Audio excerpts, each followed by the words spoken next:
Hello friends, how are you. स्वागत है आपका प्राइम टारगेट कोचिंग में। एंड वैसे तो कई पिछली क्लासेस में आपको नरेशंस, पैसिव वॉइस के टॉपिक्स का सॉल्यूशन करके दिया है, और आज की क्लास में बहुत ही इंटरेस्टिंग और बहुत ही इजी टॉपिक्स के साथ मैं कंटिन्यू कर रहा हूँ।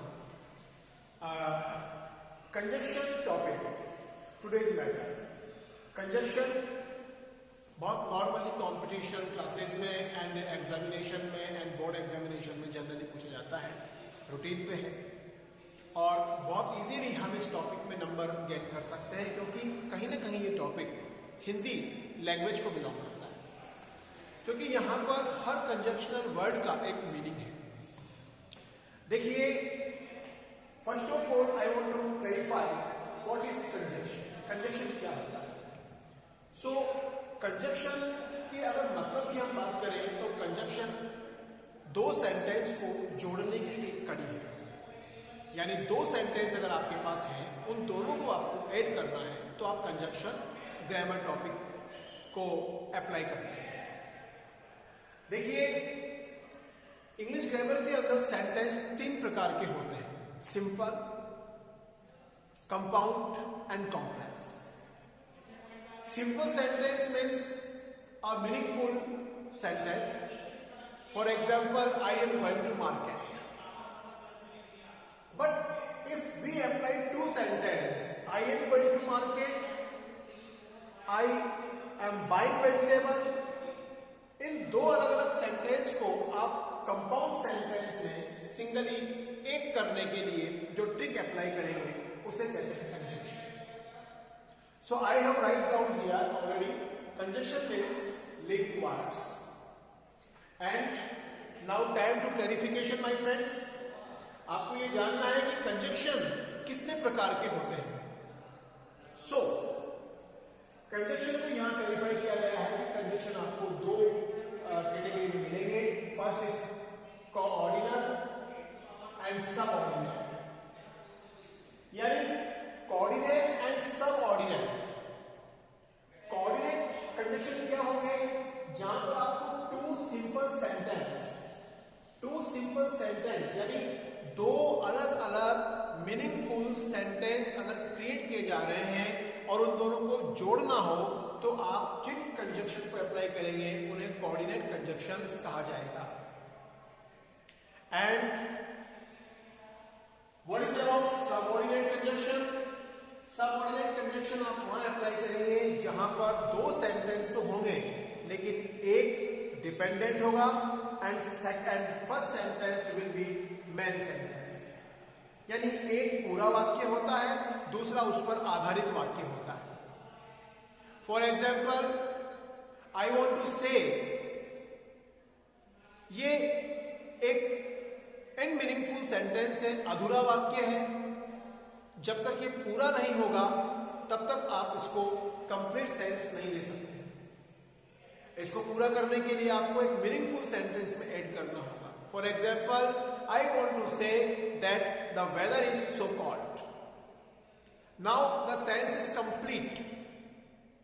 Thus, I have write down here that in coordinate conjunction, two free sentence will be here.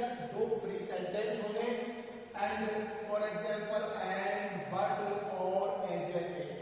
हम जब बात करें कि कौन कौन से ऐसे कंजक्शन हैं जो केवल दो फ्री सेंटेंस को जोड़ने के लिए अप्लाई किए जाते हैं, तो इन दैट सिचुएशन हमको एंड, बट, और, एज वेल एज ये दो कंजक्शंस आपको यहां पर अप्लाई करने होंगे।